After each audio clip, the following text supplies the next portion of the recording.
Hi, I'm Glenn Ferguson of Financial Coaching with Glenn. Today I've been asked by the Bahamas Bridal Association to provide some tips for their prospective brides in their annual bridal boot camp being held at the Sheraton Nassau Resort on Cable Beach, with some tips for managing their wedding budget.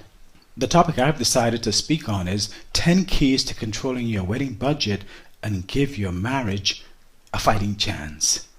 Planning a wedding is exciting, but it can also be challenging and stressful. However, if you get your money plans right, you'll be able to keep your stress level to a minimum. But if you get it wrong, your dream wedding can easily turn into a nightmare, with the effects lasting for years to come. So here are 10 keys to controlling your wedding budget and having the wedding of your dreams without putting yourself in the poorhouse. First, you want to set your budget and stick to it. With the average wedding easily costing up to $20,000, you want to agree and set the absolute maximum you're prepared to spend on your wedding day up front, and also know where that money is going to come from. Will it come from your savings, contributions from parents, or will you pay for your expenses out of your expected income? And once you've set your budget, then you want to stick to your figure and resist the temptation and pressure to waver. As a precaution, build in a 10% contingency so that you can be certain to spend less than your budget.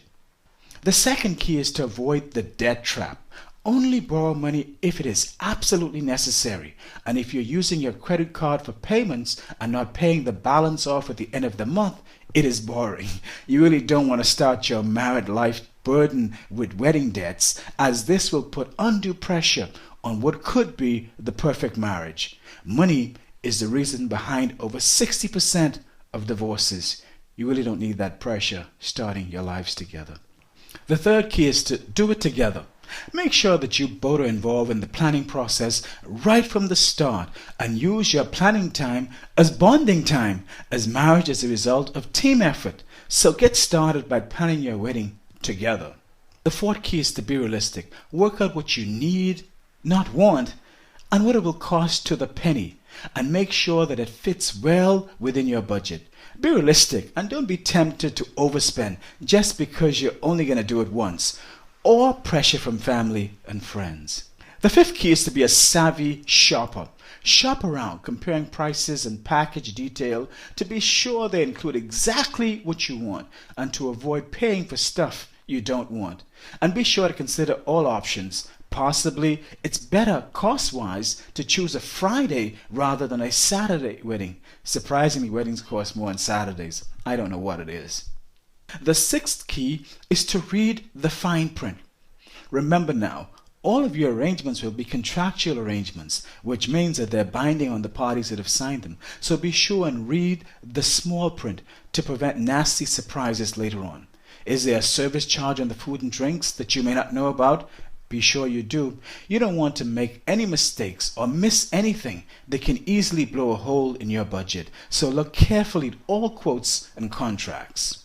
The seventh key to controlling your wedding budget is really to control your guest list. You can expect your reception, including venue, food, and drinks, to account for about 50% of your total wedding spending. So look carefully at that guest list. If you're paying $75 per person, then an extra 4 persons mean an extra $300 is added to your expenses.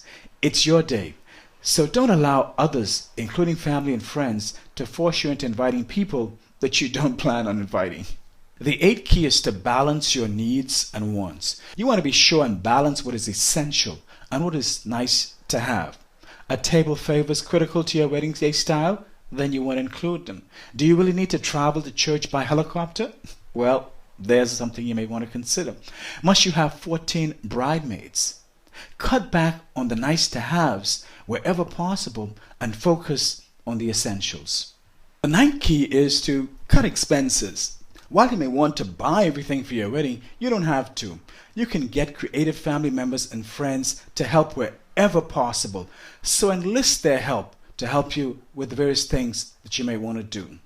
Yes, it's extra work, but plan ahead and leave enough time, and you'll be surprised at the money that you'll be able to save. However, there are a few things that you don't want to leave to chance, like your photography, videography, and the food. You don't want to cut corners here, because while your special day will only last a few hours, you'll be looking at your wedding pictures and videos for generations to come.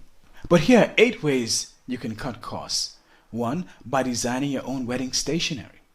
2. Having family members or friends sew the bridesmaids' dresses. Renting or borrowing your own wedding gown. You'll be surprised at how flattered your mom or grandmother may be just because you've used their dress on your special day. It allows you to bond and add some personality to the wedding day that may not have been there had you bought a new dress.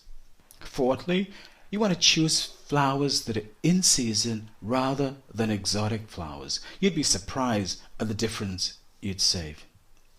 Designing your wedding cake. Try your hand. You'd be surprised at what the results may be. You may want to have a friend perform at the wedding ceremony. And at the reception, you can have a DJ instead of a live band. Finally, you can have a buffet instead of a sit-down meal. You'd be surprised at the difference in cost. And finally, key number 10, see it as a practice run. Budgeting for your wedding is a good practice for marriage life too, because you'll get accustomed to those planning that you'll need for your short-term, medium, and long-term goals, setting a strong foundation for your marriage life. Remember, you've got to buy a home, start a family, and pay for large expenses. So what better start could you hope for than to be able to plan and manage your wedding budget together?